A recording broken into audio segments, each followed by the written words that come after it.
ये तो हमारी गाड़ी है।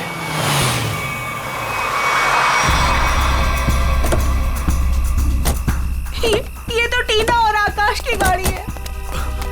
Oh my God! आकाश, टीना, बच्चे नहीं है। मैं एक बार फिर से फोन करता हूँ। गाड़ी यहीं पर है तो दोनों बच्चे भी यहीं पर होने चाहिए। कैसे डरावनी जगह है, कितना घना जंगल है ये। पता नहीं टीना और आकाश को यहाँ गाड़ी रोकने की क्या जरूरत थी। दोनों में से किसी का भी फोन नहीं लग रहा है। लूटपाट का मामला तो नहीं लगता है भाई साहब। बच्चों को सारा सामान गाड़ी में ही है। ऐसे बीच सड़क पे बच्चे गाड़ी छोड़ के गए कहाँ? समझ में नहीं आ रहा मेरे दोनों बच्चे कहाँ चले गए। क्या हो गया उनको? मीरा कुछ नहीं होगा हमारे बच्चों को। शांति रखो, घबराओ मत। आओ यहीं कहीं आसपास देखते हैं। आकाश, टीना, आकाश, आकाश, आकाश, मेरी आवाज सुनाई दे रही है? आकाश, आकाश, टीना, पता नहीं इस घने जंगल में बच्चे कहाँ चले गए। मीरा गाड़ी यहाँ पर है तो बच्चे भी यहीं पर होने चाहिए।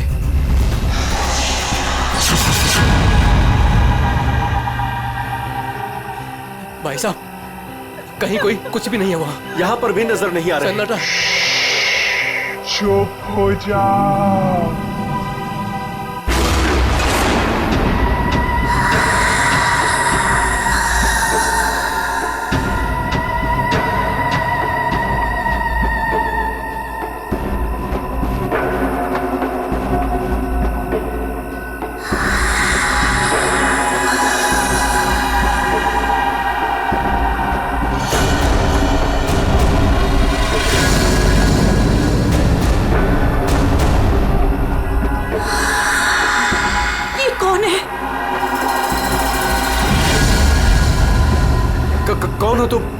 कौन हो तुम? जाओ जाओ यहां से।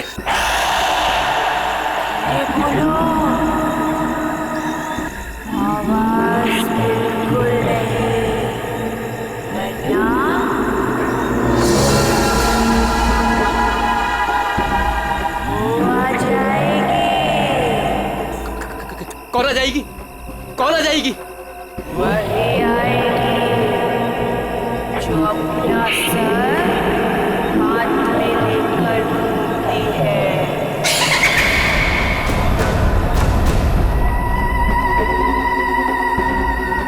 वो आ जाएगी। चलो कौन है? चलो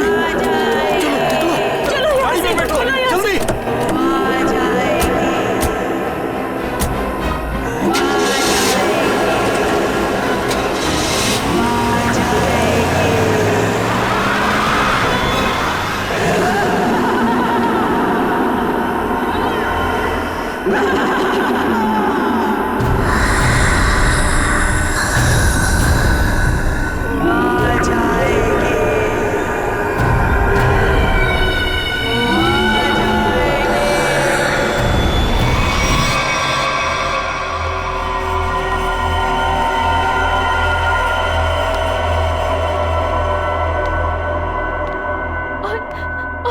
तभी एक औरत आई।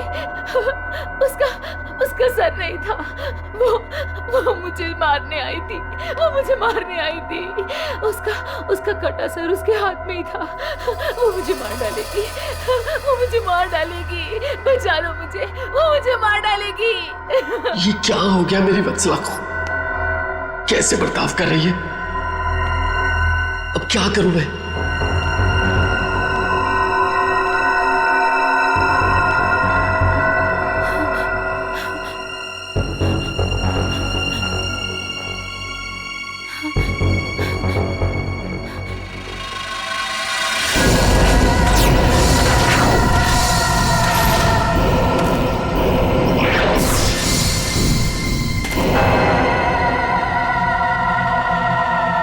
सर,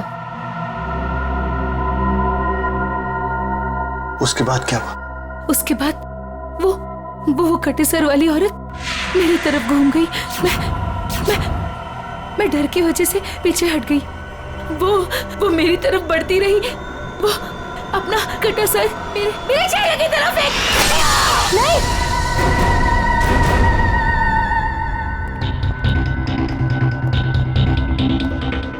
डॉक्टर साहब क्या हुआ है मेरी वाइफ को? मिस्टर नमित, देखिए ना डॉक्टर साहब के साथ क्या किया वत्सला जी ने। 10 इंजेक्शन दे चुका हूँ शांत करने के लिए, लेकिन कोई असर ही नहीं हो रहा। लेकिन हुआ क्या है वत्सला को? इनका दिमाग एक सरकटी औरत के बारे में सोच रहा है। उसकी चाल टाल, उसका रवैया और पता नहीं क्या क्या क्या क्या इसके दिमाग में घुस गया है। Oh my God! डॉक्टर साहब, मेरी वाइफ ठीक तो हो जाएगी ना? कुछ कह नहीं सकते, लेकिन ये चेंजेस आपने इनमें कब महसूस की? कल रात वत्सला की गाड़ी दहलिया रोड पे खराब हो गई थी। मैं इसे लेने वहां गया, तब से इसकी हालत ऐसी है। देखिए मिस्टर नमित, इनकी हालत बहुत नाजुक है। मेरी मानिए तो इन्हें फौरन हॉस्पिटल में एडमिट कर दीजिए। सर, मुझे तो लगता है कि वत्सला जी के साथ जो कुछ भी हुआ है ना, दहलिया रोड पे ही हुआ है। श्रवण, हमने कहीं वहां से आकर कुछ गलती तो नहीं की ना? अब हमारे बच्चे कैसे मिलेंगे? मुझे तो लगता है उस खूनी औरत ने कुछ कर दिया है टीना और आकाश को। भाई साहब, मुझे लगता है कंप्लेंट लिखवा देनी चाहिए। पता नहीं बच्चे किस हाल में होंगे। उमेश, मैं तो कहता हूँ हमें सीआईडी को फोन करना चाहिए। मैं करता हूँ भाई साहब।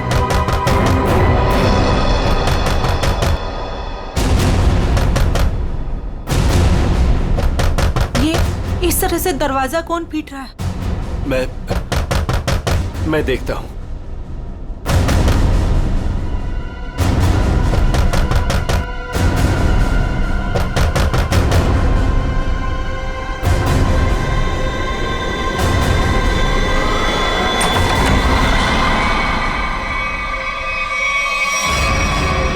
टीना, टीना बेटा, टीना बेटा, टीना, टीना बेटा, ये क्या हो गया? क्या हो गया? किसने किया बेटा? ये किसने किया?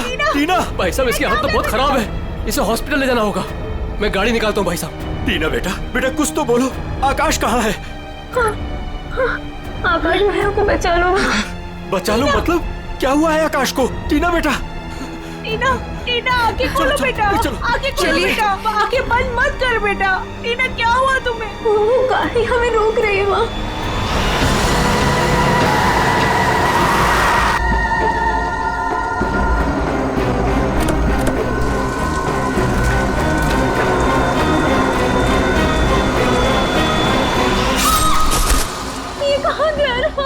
टीना, टीना बेटा आंखें खोलो बेटा। टीना, तुम हमें छोड़ के नहीं जा सकती।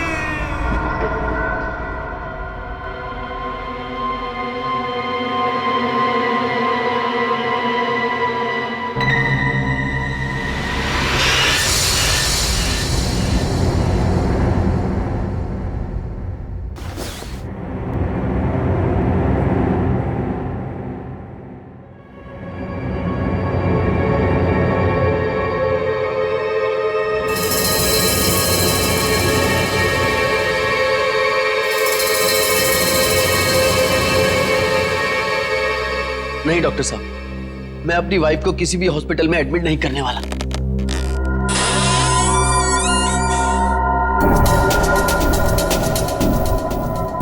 आपसे पहले भी 4 और डॉक्टरों ने मुझे यही एडवाइस दिया। अब मेरी वत्सला का इलाज मेरे घर पर ही कीजिए ना डॉक्टर साहब।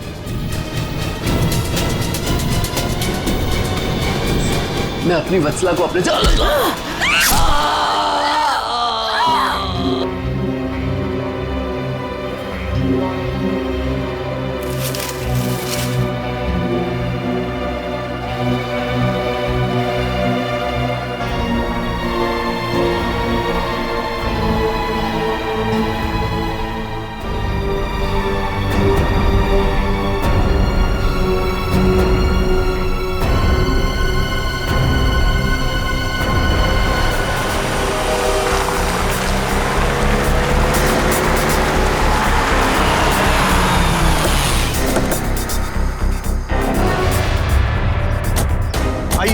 इस तरफ, यहाँ पर आइए। यही घर है ये।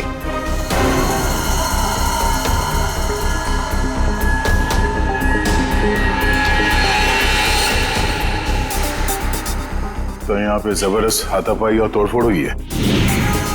चारों तरफ खून, सामान बिखरा पड़ा है। मिस्टर अमन, आपको कल रात ही हमें खबर कर देनी चाहिए थी। लेकिन सर, नमित के शरीर पर इतना खून देखा कि मैं डर गया था। हाँ सर। ये जिस किसी भी हथियार से विक्टिम पर हमला किया गया है वो हथियार काफी तेज धार वाला होगा। सालुंके साहब, आपको कैसे पता चला?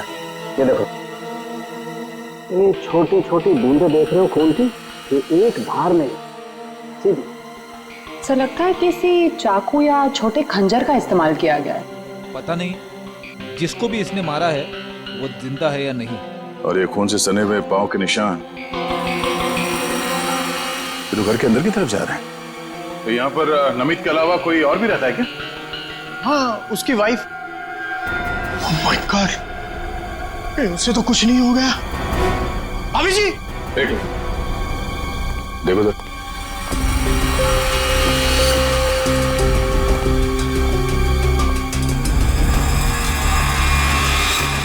सर, ये पैरों के निशान तो आगे आगे धुंधले होते जा रहे। एक काम करो, इस कमरे को चेक करो।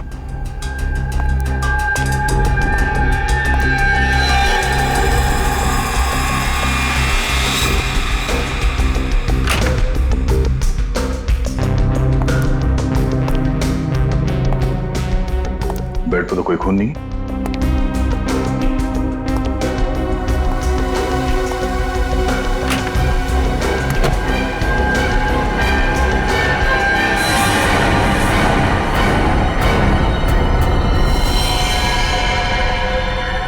कौन हो तुम?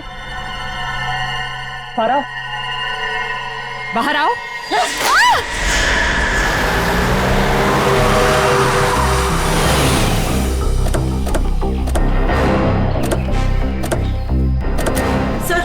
सर यही है मेरी टीना और आकाश की गाड़ी।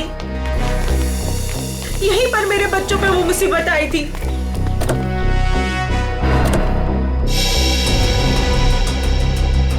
सर वो उस जगह पे खड़ी थी वो भयानक दिखने वाली लड़की। हाँ सर उसी ने हमारी बेटी को मार डाला है और वही हमारे बेटे आकाश को लेकर गई है। सर गाड़ी के अंदर तो सब ठीक ठाक ही लग रहा है। और सर, हाथापाई की भी कोई निशान नहीं। अच्छा, हाँ, सड़क पे भी जैसा लग नहीं रहा है कि कुछ हुआ है। क्या टीना ने एग्जैक्टली क्या कहा था? सर वो बता रही थी कि आकाश को बचा लो। बचा लो मतलब क्या हुआ आकाश को? वो ठीक तो है ना बेटा? सर कहीं मेरे आकाश को कुछ हो तो नहीं गया? सर उसके हाथ में कल रात को हंसिया था। हंसिया? सर हो सकता है कि शायद आकाश अभी भी उस औरत के कब्जे में हो और टीना किसी भी तरीके से वहां से भाग गई हो सकता है वो जो कोई भी लड़की है शायद आकाश को जंगल में ही ले गई होगी। हाँ सर, हो सकता है आकाश अभी तक जंगल में ही हो। चल के देख लेते हैं। सर हम भी चलते हैं आपके साथ। नहीं, आप लोग यहीं रुकिए, जंगल थोड़ा खतरनाक है। एक्चुअली आप लोग घर जाइए, कुछ भी पता चलता आपको फोन कर देंगे। ओके? ठीक है सर।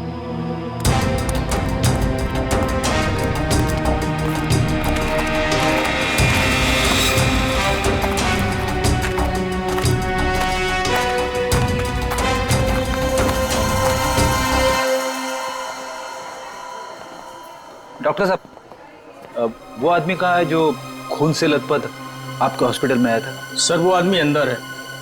तो अब होश में है या अभी भी बेहोश है? नहीं, अभी होश तो आ गया है उसे, मगर थोड़ी बहकी बहकी बातें कर रहा है। क्या हम उनसे मिल सकते हैं? जी बिल्कुल, आइए।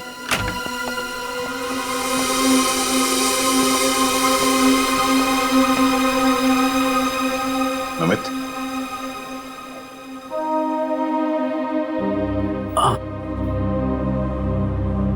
कौन? हम लोग सीआईडी से हैं।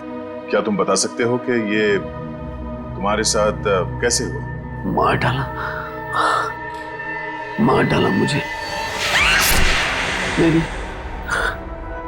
मेरी वत्सला ने मुझे मार डाला। पूछिए अमन से। मुझे रोज पिटती थी, पर मैंने कभी भी गुस्से से उसे नहीं घूरा। हाँ सर, मैं हमेशा इस बेचारे की दर्द भरी आवाज सुनता था। मैं समझ जाता था कि भाभी जी का बेलन इसके सर पर बज रहा है। नमित, हम तुम्हारी पत्नी से मिल चुके हैं। कुछ न कुछ तो गड़बड़ हुआ है उसके साथ, लेकिन अचानक वह ऐसा बर्ताव क्यों करने लगी? भगवान, पता नहीं जब से दहलिया रोड से आई है किसी सरकटी औरत के बारे में बात करती है और किसी पर भी टूट पड़ती है, जैसे जान ले लेगी वो किसी की भी। फिर दहलिया रोड, मतलब जो भी गड़बड़ है वो इस दहलिया रोड पे ही है।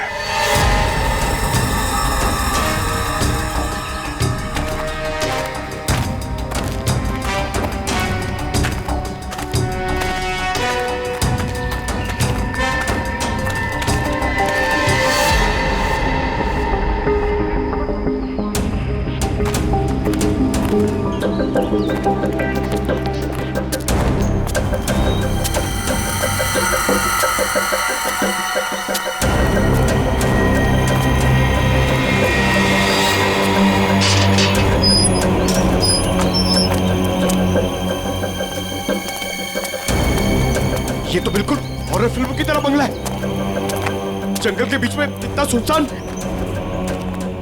लगता है ये टीना और आकाश इसी घर में आए होंगे।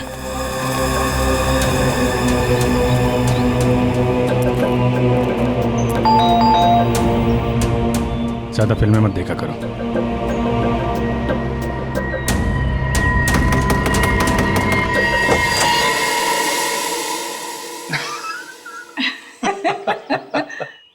बहुत अच्छा लगा।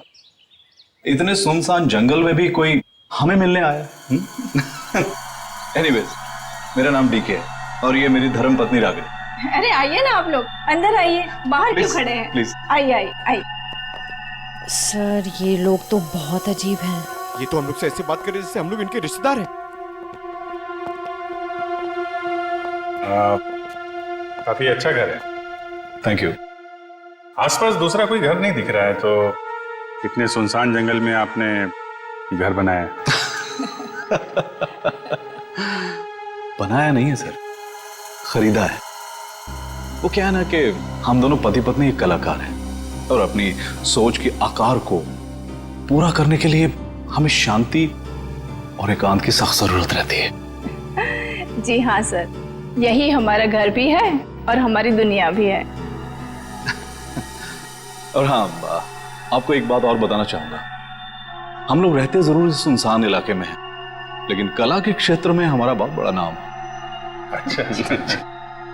कब खरीदा आपने ये घर? बहुत साल पहले खरीदा था। अब तो ध्यान भी नहीं है हमें कि कब खरीदा था हमने। हाँ, ये तो याद होगा कि कल यहाँ पे कौन आया था? हाँ सर, बिल्कुल। लेकिन कल तो यहाँ कोई नहीं आया था सर। ये फोटोज देखिए, ध्यान दीजिए और सोच के बताइए, क्या इन दोनों में से कोई भी कल यहाँ आया था? नहीं मैडम, इनको हमने पहले कभी नहीं देखा।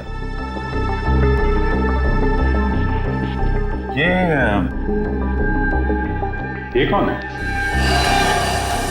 ये हमारी बेटी अंशिता। 14 जुलाई 2013 को प्लेग की वजह से इसकी मृत्यु हो गई थी। बहुत याद आती है हमें हमारी बेटी की।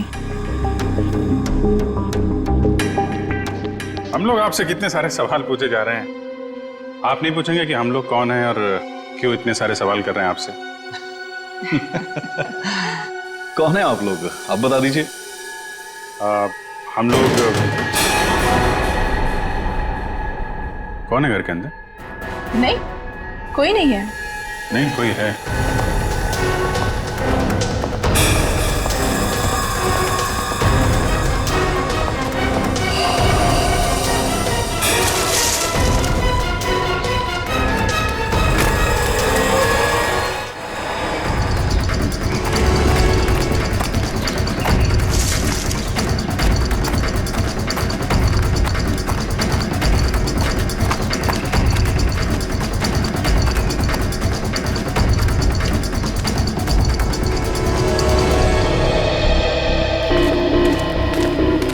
आया तो इस तरफ ही था। कहीं हमें देखकर छुप तो नहीं गया? हो सकता है आकाश भी उसी का साथी होगा शायद। देखते हैं।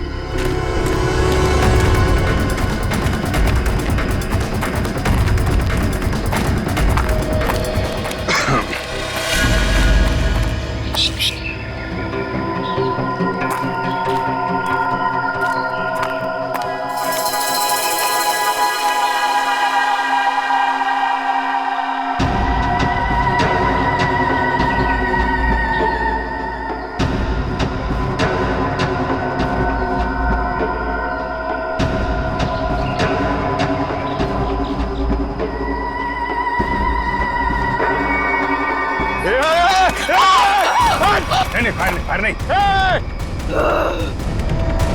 कर नीचे, कर नीचे। कौन है तुम? क्या कर रही थी उस घर के अंदर? हसिया नीचे फेंको। टीना को तुमने मारा था ना? आकाश का? धीरे बोलो, वो सुन लेगी। वो तुम्हारे पीछे खड़ी है।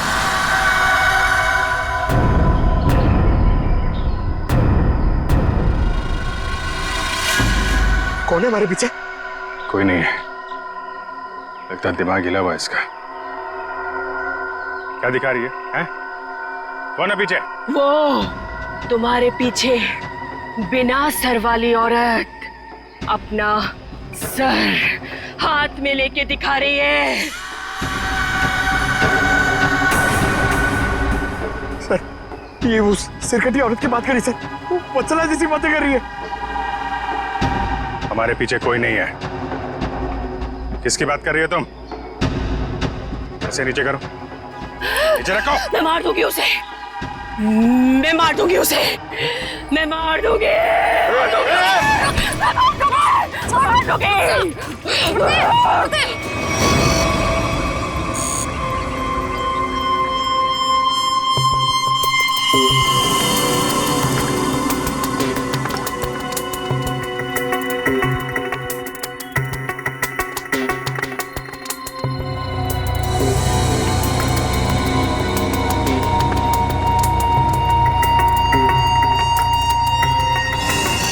डॉक्टर मल्लिका, आप भी वही सोच रही हैं जो मैं सोच रहा हूँ? यस सर, पर ये है क्या? थोड़ा बहुत तो पता चला है, पूरा तो टेस्ट होने के बाद पता चलेगा।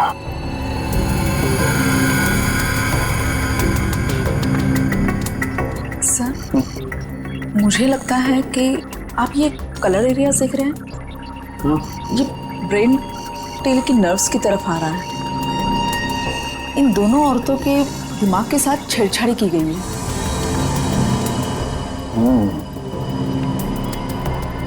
सर, इनकी याददाश्त से छेड़छाड़ की गई है। इनको कोई नेचुरल रोग या दिमागी बीमारी नहीं, इनकी तो मेमोरी ही बदल दी गई है। मतलब ये कि आर्टिफिशियल मेमोरी भर दी गई है इनके दिमाग में। Yes sir. क्या आर्टिफिशियल मेमोरी भर दी गई? हाँ विजय। मतलब ये दोनों औरतें जो देख रही थी या बोल रही थी, इनके दिमाग का वहम नहीं था? बिल्कुल नहीं था। दरअसल क्या होता है कि इंसान के बचपन से लेकर के उसके बड़े होने तक उसकी जिंदगी की तमाम यादें उसके दिमाग में एक डिस्क की तरह से जमा हो जाती हैं, कुछ इस तरह से। और फिर कोई एक दिन गर्दन के पीछे ऐसा इंजेक्शन लगा देता है, ये देखिए, यहां देख रहे हैं,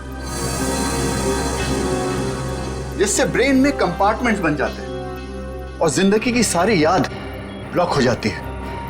इंसान एक सेमी कॉन्शियस स्टेट में चला जाता है, आधी बेहोशी की हालत में। के बाद फिर क्या होता है? इसमें इंसान के दिमाग को सुन कर देने वाला ड्रग दिया जाता है। इंसान अगला पिछला सब भूल जाता है। आप सुन सकते हो, समझ सकते हो, लेकिन आप रिएक्ट नहीं कर सकते। और फिर इस हालत में उसको एक कटी सिर वाली औरत दिखाई जाती है और उसके कानों में बार बार ये बातें सुनाई जाती है कि ये लोग आपको मारने वाले हैं और ये सारे इंसान आपके दुश्मन हैं और आपको उनको मार देना है। और ड्रग के असर की वजह से दिमाग कुछ इस तरीके का दिखाई देने लगता है। हर याद को दबाकर, सप्रेस करके उसे सिर्फ उतना ही हिस्सा याद करने के लिए दिया जाता है जितना कि बेहोशी की हालत में उसे सुनाया या दिखाया गया था। सर, यानी कि इन दोनों औरतों ने सच में एक सरकटी औरत को देखा और होश में आने के बाद दोनों को सिर्फ उतना ही याद है। बिल्कुल। वरना सोचो, दो लड़कियां जो एक दूसरे को जानती नहीं, पहचानती नहीं, वो एक ही समय पर एक ही जैसी बात कैसे सोच सकती हैं? मतलब इनकी मेमोरीज को बदल दिया गया है। ड्रग्स कौन सा इस्तेमाल किया गया इनके ऊपर? डोडियन और हेपिस जैसे न्यूरॉन अफेक्टिंग ड्रग्स। ये ऐसी दवाइयाँ जो ब्रेन की मेमोरी लोकेशंस को नष्ट कर देती है। आपको ये भी याद नहीं रहेगा कि आप हैं कौन, और आपको उतना ही याद रहेगा जितना आपको बताया जाएगा। हमारे टेस्ट में भी काफी ऐसे ड्रग्स मिले हैं जो याददाश्त मिटाने के लिए काफी हैं। और हाँ, इन्हें हल्के इलेक्ट्रिक शॉक्स भी दिए गए। मुझे नहीं लगता ये लड़कियां कभी भी ठीक हो सकती, क्योंकि इस बीमारी का अभी तक कोई एंटीडोट इजाद नहीं हुआ है और हिप्नोसिस में महीनों लग जाएंगे। और फिर भी इस बात की गारंटी नहीं है कि इनकी खोई हुई मेमोरी इन्हें वापस मिल सकती है। अरे सर, ये सब सुन सुन के मेरा सर फटने लग रहा है। सर, आप मेरा ब्रेन मैपिंग कर लीजिए। डहलिया रोड के बंगले के मालिक डीके, रागनी और सड़क पे खड़ी उस लड़की का राज तो अब डहलिया रोड पे जाके ही पता चलेगा। तो थोड़ा घूम आते हैं डहलिया रोड।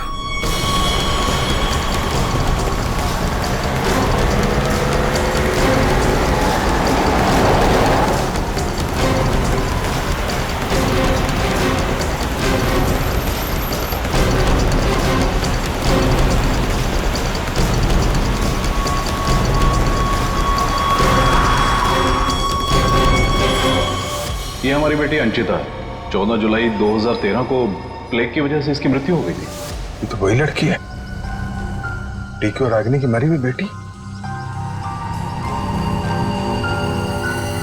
मेरी मदद कीजिए प्लीज। कैसी मदद? मेरा मतलब क्या मदद चाहिए आपको? मेरे मम्मी पापा अचानक से बेहोश हो गए। मैंने बहुत कोशिश की उन्हें उठाने की, पर वो नहीं उठे। कहाँ है कहाँ आपके मम्मी पापा? घर पे आके देखिए ना प्लीज, पास में है। चलिए आइए। कहाँ पर है? चलिए। अच्छा, इन नाम से कोई भी रजिस्ट्रेशन नहीं? ओके ठीक है, थैंक यू सर। सारे पेंटर्स एसोसिएशन में फोन कर लिया सर, मगर डीके और रागिनी के नाम से कोई भी रजिस्ट्रेशन नहीं। सब कुछ झूठ बोला उसने। मुझे तो लगता है कि उसने अपना नाम भी गलत बताया है। जयवंती, कुछ पता चला? नहीं सर, अभी तक कुछ भी नहीं पता चला। मगर सर, कितने कॉन्फिडेंस से झूठ बोल रहे थे दोनों। लगता है सर अब एक ही रास्ता बचा है, उन्हीं से सच उगलवाना पड़ेगा। नहीं जयवंती, पहले उसकी सारी डिटेल्स निकालते हैं, फिर उठाते उसे। लेकिन सर पता कैसे चलेगा? एक काम करो, डहलिया हाउस में जो उनकी तस्वीरें खींची गई थी उन्हें क्रिमिनल डाटाबेस से और मिसिंग केस फाइल से मैच करवा के देखो, शायद असलियत सामने आ जाए। आइए। यहाँ इतनी रोशनी कम क्यों है? वो घर आबादी से दूर है ना, इसलिए वोल्टेज थोड़ा कम है। ये देखिए। दोनों एक साथ कैसे बेहोश हो गए? कहीं इस लड़की ने तो कुछ नहीं कर दिया?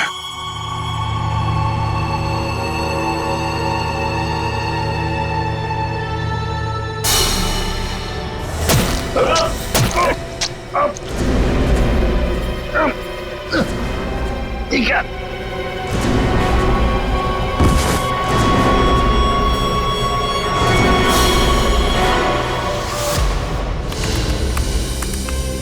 सर, दोनों फोन्स के सिग्नल नहीं मिल रहे हैं। सर, कुछ सेकंड्स पहले तक अभिजीत सर और दया सर का फोन दहलिया रोड पे बता रहा था, लेकिन अभी लोकेशन नहीं दिख रही है।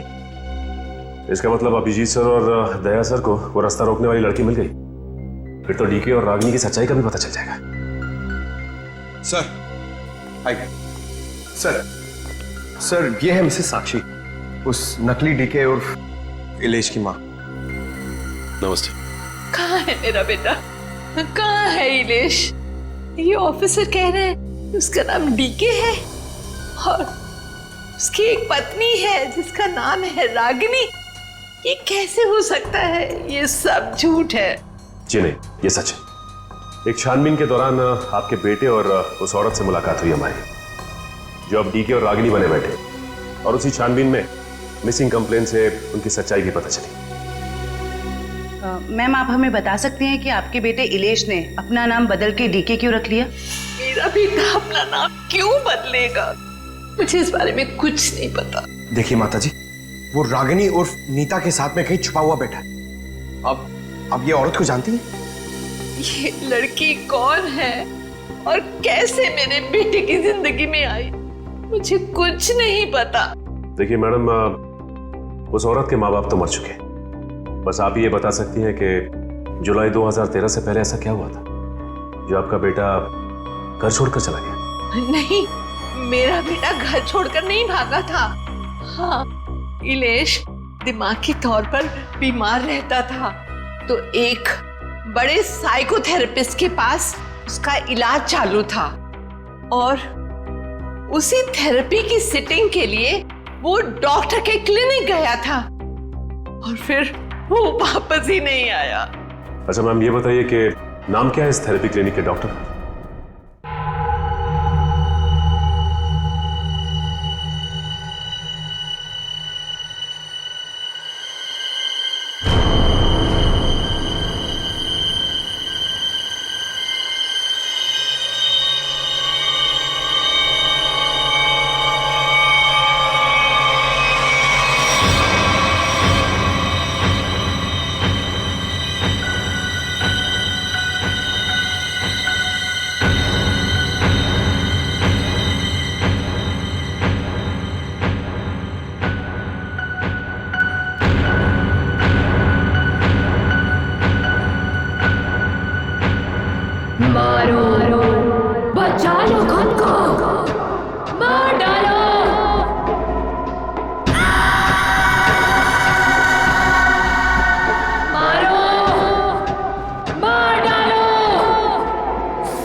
दुश्मन है तुम्हारे, उठा लो हथियार, उठा लो हथियार, मार दो।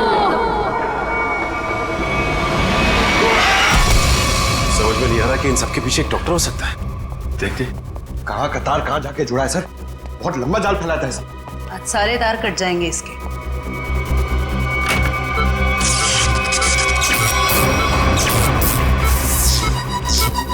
Oh my God.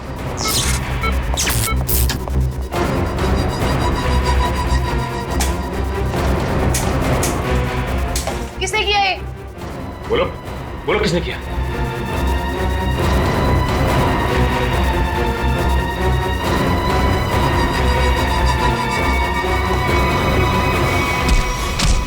बता कौन है इन सबके पीछे? तुम उस बिना सर वाली औरत के साथ मिले हो ना? मैं नहीं, तुम उस सरकटी औरत के साथ मिले हुए हो। मैं जानता हूं, मैं छोड़ूंगा नहीं तुमको। तुम और उस औरत दोनों को खत्म कर दूंगा मैं। तुम मुझे मारना चाहता है ना? छोड़ूंगा नहीं तुम्हें।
डालिया रोड यही है। हो सकता है अभिजीत सर और दया सर यहीं कहीं होंगे। हो सकता है वो डीके और रागनी क्या हो। हम लोग जाके देखते हैं, तुम लोग यहीं रखो, एक डॉक्टर जाना नहीं चाहिए। हाँ ठीक है, चलो आ जाओ।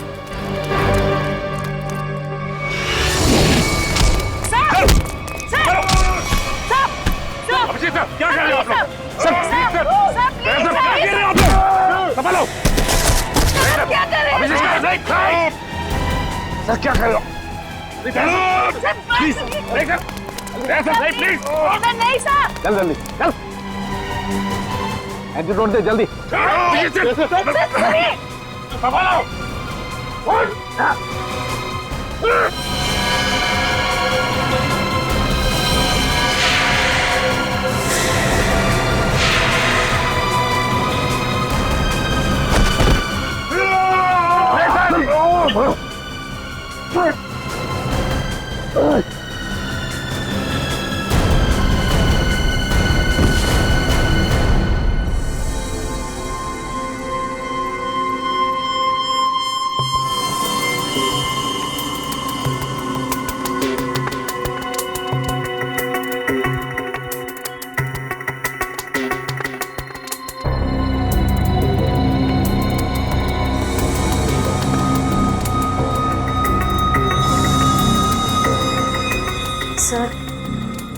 सर सब ठीक तो है ना? एंटीडोट ने असर शुरू कर दिया, थोड़ी देर में होश आ जाएगा दोनों को।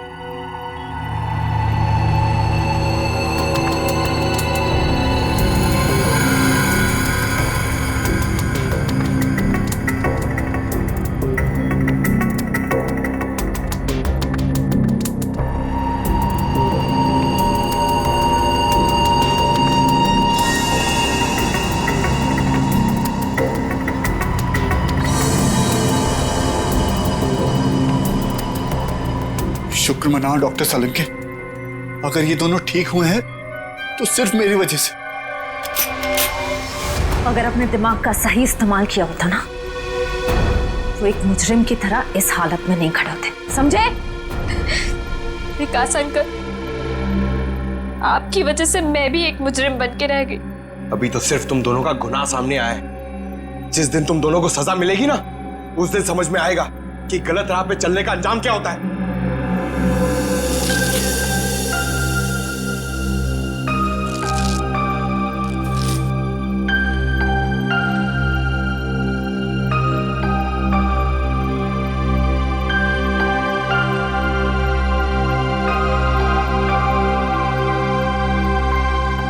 हम ये दहलिया रोड वाले बंगले पे? नहीं यार, न्यूरो सेंटर में है भाई।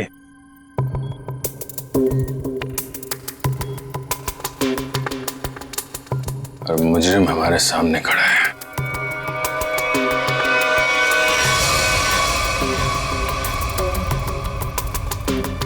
अच्छा एक बात बताओ, तुम्हें अभी वो कटे हुए सिर वाली औरत और वो भयानक आवाज से तुम ही सुने थे?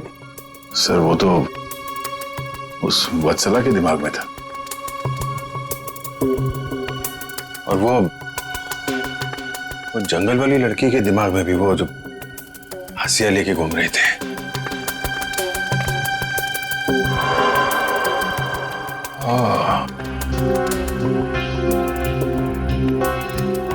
अब समझ में आया, संचिता के माँ बाप ने भी हम लोगों को वो ड्रग्स वाला इंजेक्शन लगा दिया था, और हमारे दिमाग में भी ये सारी बातें भरती गई थी। बताओ डॉक्टर विकास, क्यों किया तुमने ये सब? जल्दी बता, वरना हमें तुम्हारा इलाज करना पड़ेगा। क्या बताऊं, डॉक्टर सालुंके ने सब कुछ समझा तो दिया था। मैं दुनिया में तहलका मचाने वाला ब्रेन मैपिंग एक्सपेरिमेंट करना चाहता था।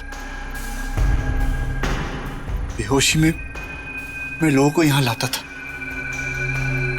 और उनके ब्रेन से उनकी सोच को निकालकर अपनी सोच भर देता था। जरा सोचो, कितनी ताकत थी मेरे हाथ में।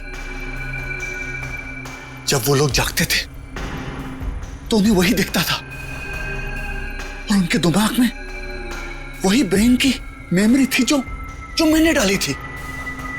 उनका ब्रेन वही करता था जो मैं कहता था। मतलब कि मैं उनके ब्रेन से सब कुछ करा सकता था। और तुम दोनों ने भी तो वही किया ना। और ये अंशिता, इसने भी गुनाह में तुम्हारा साथ दिया था। मैं इनकी भतीजी हूँ। इन्होंने ही मुझे पाला पोसा। डीके और रागिनी मेरे माँ बाप नहीं है। वो घर, डीके, रागिनी, मैं, ये सारा विकास अंकल का बिछाया हुआ एक जाल था। और आकाश, उसके साथ क्या किया तुम लोगों ने? उसकी ड्रग की डोज ज्यादा हो गई थी। उसे ब्रेन हैमरेज हो गया था। उसकी मौत का मुझे बहुत अफसोस है। तुम्हारे जैसा जीनियस डॉक्टर लोगों के दिमाग का गलत इस्तेमाल करने के चक्कर में गुनहगार बन गया। तुम्हारी खोज इंसानियत के खिलाफ है। कानून तुम्हें इसकी जरूर सजा देगा। शायद फांसी होगी तुम्हें।